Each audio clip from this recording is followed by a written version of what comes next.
بسم اللہ الرحمن الرحیم رب اشرح لی صدری ویسر لی امری واحلل عقدۃ من لسانی یفقہوا قولی۔ اللہ تعالیٰ کا لاکھ لاکھ شکر ہے جس نے ہمیں اسلام کی نعمت سے نوازا، زندگی گزارنے کے بہترین طریقے ہمیں سکھائے، مختلف اوقات اور مختلف مواقع پر کی جانے والی عبادات، اس کے بارے میں بھی واضح ہدایات اپنی کتاب اور اپنے حبیب محمد صلی اللہ علیہ وسلم کی سنت کے ذریعے ہم کو عطا کی۔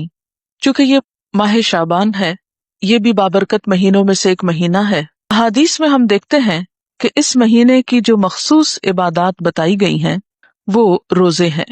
حضرت اسامہ بن زید رضی اللہ تعالی عنہ بیان کرتے ہیں کہ میں نے سوال کیا، اے اللہ کے رسول صلی اللہ علیہ وسلم، میں آپ کو کسی مہینے میں سوائے رمضان کے اتنے روزے رکھتے ہوئے نہیں دیکھتا جس قدر روزے آپ شعبان میں رکھتے ہیں۔ آپ نے فرمایا کہ لوگ اس رجب اور رمضان کے درمیان والے مہینے کی فضیلت سے غافل ہیں، حالانکہ اس مہینے میں لوگوں کے اعمال اللہ تعالیٰ کے سامنے پیش کیے جاتے ہیں۔ میری چاہت یہ ہے کہ میرے اعمال اللہ تعالیٰ کے سامنے میرے روزے کی حالت میں پیش ہوں۔ یہ روایت جو ابھی میں نے آپ کے سامنے رکھی، یہ ابو داؤد اور نسائی کی ہے۔ ایک اور روایت میں ہے، ترمذی کی روایت میں ہے، حضرت ام سلمہ رضی اللہ تعالی عنہا فرماتی ہیں، میں نے رسول اللہ صلی اللہ علیہ وسلم کو 2 مہینے پے در پے روزے رکھتے ہوئے سوائے شعبان اور رمضان کے نہیں دیکھا۔ پھر آپ نے فرمایا کہ اے عائشہ، کیا تم جانتی ہو یہ کون سی رات ہے؟ میں نے عرض کیا، اللہ اور اس کے رسول زیادہ جانتے ہیں۔ آپ نے فرمایا، آج شعبان کی 15ویں رات ہے۔ اس شب میں اللہ تعالیٰ اپنے بندوں کی طرف نظر رحمت سے دیکھتا ہے، معافی چاہنے والوں کو معاف کرتا ہے، رحم چاہنے والوں کو رحم فرماتا ہے اور بغض رکھنے والوں کو ان کے حال پہ چھوڑ دیتا ہے۔ لیکن اس حدیث کی کوئی بھی اصل نہیں۔ اسی طرح ایک اور اسی قسم کی حدیث جو عام طور پر آپ اخباروں میں پڑھیں گے، حضرت عائشہ نے بیان کیا کہ رسول اللہ صلی اللہ علیہ وسلم نے فرمایا کہ میرے پاس جبریل تشریف لائے تھے اور فرمایا، آج کی رات شعبان کی 15ویں رات ہے، اس رات میں اللہ تعالیٰ قبیلہ کلب کی بکریوں کے بالوں کے شمار کے برابر دوزخ سے لوگوں کو آزاد کرتا ہے۔ اس رات میں مشرک کی طرف نظر رحمت سے نہیں دیکھتا، نہ کینہ پرور کی طرف دیکھتا ہے، نہ رشتہ کاٹنے والوں کی طرف، اور نہ ٹخنے سے نیچے پائجامہ لٹکانے والوں کی طرف، نہ ماں باپ کے نافرمان کی طرف، نہ شراب پینے والے کی طرف۔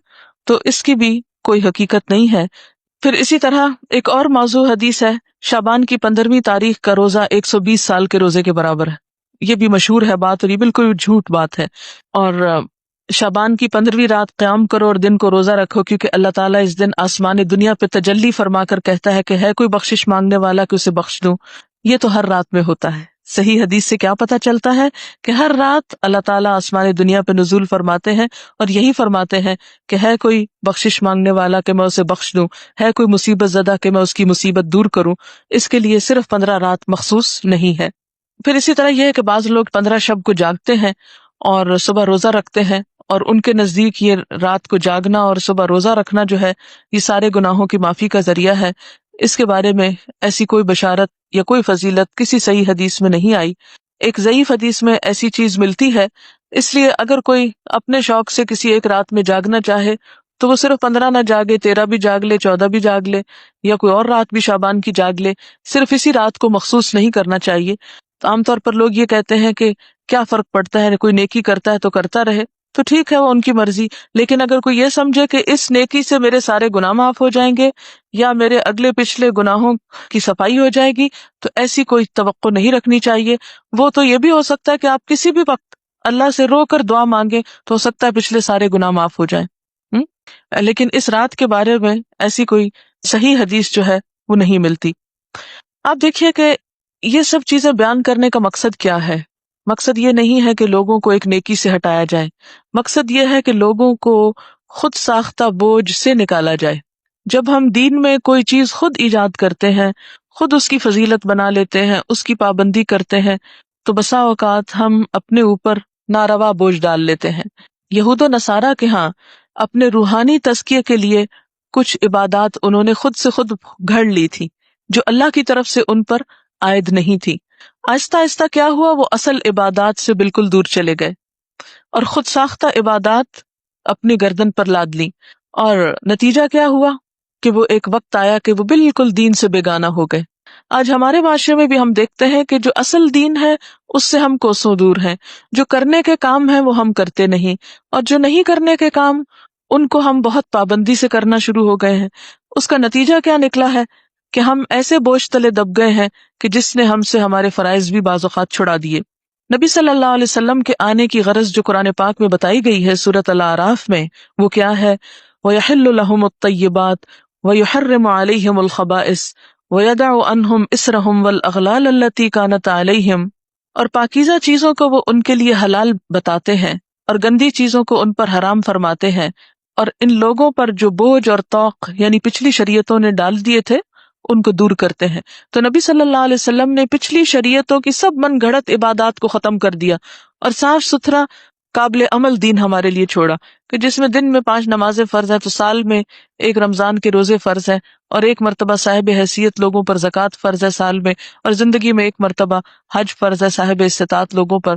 اس کے علاوہ کچھ چیزیں سنت کے درجے میں، کچھ نوافل کے، کچھ مستحب کے درجے میں ہے کہ کر لو تو بہت اچھا، نہیں کر سکتے تو پوچھ نہیں، اور کبیرہ گناہوں سے بچنے پر زور ہے۔ پھر صغیرہ گناہوں کو بھی ڈسکریج کیا گیا، بہت زیادہ ریچولز میں لوگوں کو نہیں الجھایا گیا، بہت زیادہ پابندیاں ان پہ نہیں لگائی گئیں۔ اسی طرح ایک اور چیز بھی ہمارے ہاں مشہور ہے، اور وہ سلامی روزہ ہے جو شعبان کے مہینے میں رکھا جاتا ہے۔ شعبان کے آخری دن استقبال رمضان کے لیے بعض لوگ روزہ رکھتے ہیں جس کو سلامی روزہ بولتے ہیں، اور سلامی اس کو کیوں کہتے ہیں کہ رمضان کو سلام کر رہے ہیں۔ یہ نہ تو حضور صلی اللہ علیہ وسلم نے خود رکھا، نہ کسی کو رکھنے کی اجازت دی۔ آپ کا حکم کیا ہے کہ نصف شعبان کے بعد نفلی روزے مت رکھو۔ ہاں اگر کسی کا فرض رہتا ہے قضا تو وہ رکھ لے، نفلی روزے رکھنے سے نصف کے بعد منع کیا۔ اس کی وجہ کیا ہے کہ نصف کے بعد رمضان کی تیاری مقصود ہے، کیونکہ روزے سے بہرحال کمزوری تو ہوتی ہے، تھک جاتا ہے انسان۔ ایسا نہ ہو کہ شعبان میں نفلی رکھ کے اتنا تھک جائے کہ جب فرض کی ادائیگی کا وقت آئے تو بیمار پڑ جائے۔ پھر اسی طرح بہت سی چیزیں صرف سنی سنائی ہیں اور آگے بیان ہوتی رہتی ہیں، اور اس کے بارے میں آپ جانتے ہیں کہ آپ صلی اللہ علیہ وسلم نے فرمایا کہ کسی شخص کے جھوٹا ہونے کے لیے اتنا ہی کافی ہے کہ وہ ہر سنی سنائی بات کو آگے بیان کرنا شروع کر دے۔ ایک آیت جو عام طور پر اس رات کے بارے میں قرآن پاک سے کوٹ کی جاتی ہے وہ سورۃ الدخان کی یہ آیت ہے، انا انزلناہ فی لیلۃ مبارکۃ انا کنا منذرین فیہا یفرق کل امر حکیم امرا من عندنا انا کنا مرسلین رحمتا من ربک انہ هو السمیع العلیم۔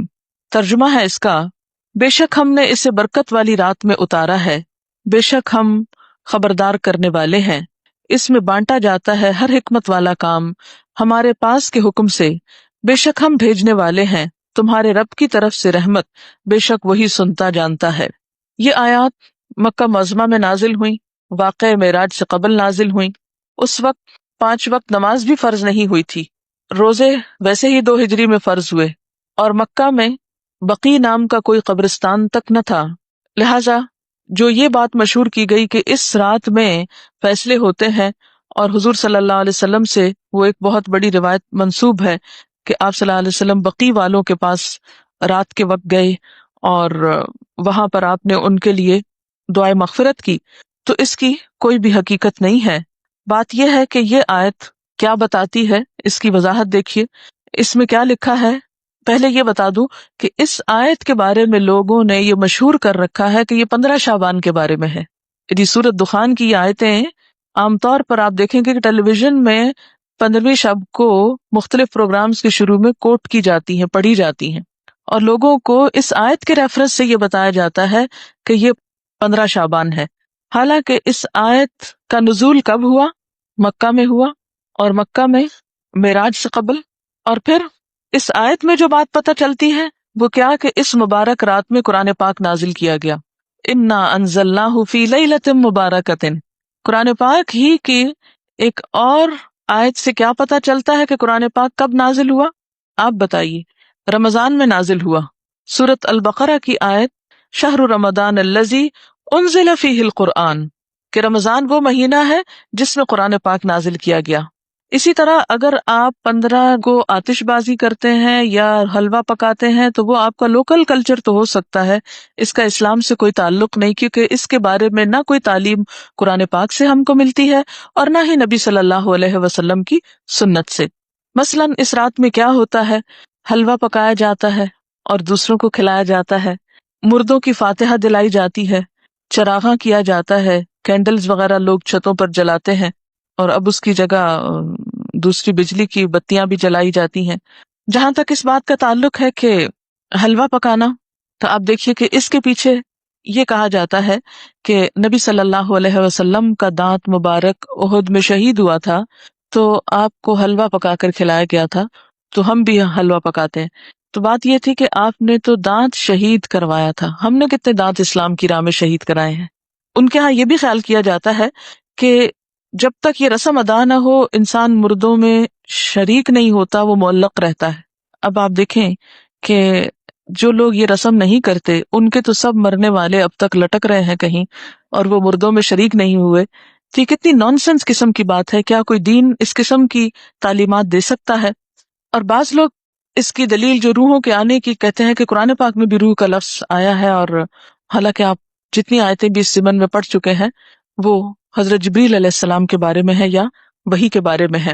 اور بعض لوگوں کا خیال یہ ہے کہ اگر شب رات کو یہ فاتحہ نہ دلائی جائے تو مردے غمگین واپس جاتے ہیں، اور اگر فاتحہ دلائی جائے تو مردے خوش خوش واپس جاتے ہیں۔ یہ ہندوانہ سوچ ہے، کیونکہ ہندوؤں کے ہاں روحیں بھٹکتی پھرتی ہیں۔ آپ صلی اللہ علیہ وسلم نے کبھی نہیں فرمایا کہ آج حضرت خدیجہ کی روح واپس آئی ہے، یا میرے والدین کی روح آئی ہے، یا آپ کے بیٹے جو آپ کی زندگی میں فوت ہو گئے تھے ان میں سے کسی کی روح آئی، یا آپ کے جو عزیز چچا تھے حضرت حمزہ ان کی کوئی روح، یا دیگر کسی کی بھی روح کے بارے میں آپ صلی اللہ علیہ وسلم سے کوئی بھی ایک روایت نہیں ملتی۔ زیادہ سے زیادہ جو ملتا ہے یہ سورۃ المومنون کی آیت ہے جو کیا بتاتی ہے کہ مرنے والوں کے پیچھے وَمِن وَرَائِهِمْ بَرْزَخٌ إِلَى يَوْمِ يُبْعَثُونَ، اور برزخ کا لفظی معنی کیا ہے؟ پردہ، اوٹ، حجاب، آڑ، کہ اب وہ ادھر نہیں آ سکتے، ہم ادھر نہیں جا سکتے، وہ ادھر نہیں آ سکتے۔ یہی تو اصل جدائی ہے۔ تو ہمیں کوئی بھی بات کسی کو بھی آگے بتانے سے پہلے ضروری ہے کہ اس کی تصدیق اور تحقیق ہو جائے، تاکہ خدا کے ہاں ہم جواب دہ نہ ہوں۔ اور آپ نے وہ حدیث بھی پڑھ رکھی ہے کہ آپ صلی اللہ علیہ وسلم نے فرمایا من کذب علی متعمدا فلیتبوأ مقعدہ من النار، جس نے جان بوجھ کر مجھ پہ جھوٹ گھڑا اس کو چاہیے کہ اپنا ٹھکانہ جہنم میں بنا لے۔ اسی طرح ایک بہت مشہور بات جو شبرات سے منسلک ہے وہ آپ صلی اللہ علیہ وسلم کی جنت البقیع میں حاضری ہے۔ حضرت عائشہ فرماتی ہیں کہ اللہ کے رسول صلی اللہ علیہ وسلم جب میری باری کے دن میرے گھر تشریف لاتے تو جنت البقیع ضرور جاتے۔ ایک دن میں نے ان کا پیچھا کیا، آپ قبرستان تشریف لے گئے اور مردوں کے لیے استغفار کرتے رہے۔ آپ کا معمول تھا کہ ہفتہ عشرہ میں قبرستان جایا کرتے تھے، لیکن 15ویں شعبان کو خاص طور پر قبرستان جانا آپ سے کہیں بھی ثابت نہیں، یعنی یہ آپ روٹین میں جاتے تھے، مخصوص یعنی خاص طور پر 15ویں شعبان کے لیے بات نہیں آتی۔ جن روایات میں ہے وہ ضعیف ہے یا موضوع روایات ہیں۔ اس لیے ہمارے ہاں جو عام طور پر رواج ہے کہ 15ویں شعبان کو لوگ رات کے وقت بعض اوقات قبرستان جاتے ہیں، وہاں قبروں پہ چراغاں کرتے ہیں یا خاص قسم کے عمل کرتے ہیں، تو ایسی کوئی چیز جو ہے نبی صلی اللہ علیہ وسلم کی سنت سے ثابت نہیں۔ جو ثابت ہے وہ کیا ہے کہ گاہے بگاہے آپ جاتے تھے، خصوصاً مرد حضرات کو جانا چاہیے۔ آپ صلی اللہ علیہ وسلم نے قبرستان جانے کے لیے کیا فرمایا ہے کہ کنت نہیتکم عن زیارت القبور فزوروها فإنها تزہد الدنیا وتذکر الآخرہ، میں تم کو پہلے قبروں کی زیارت سے منع کیا کرتا تھا، لیکن اب تم جایا کرو کیونکہ وہ دنیا سے بے رغبتی اور آخرت سے بارغبت کرتی ہے، یعنی آخرت کو یاد دلاتی ہے اور دنیا سے بے رغبت کرتی ہیں۔ جزاکم اللہ خیرا، سبحانک اللہم وبحمدک، نشہد ان لا الہ الا انت، نستغفرک ونتوب الیک۔ السلام علیکم ورحمۃ اللہ وبرکاتہ۔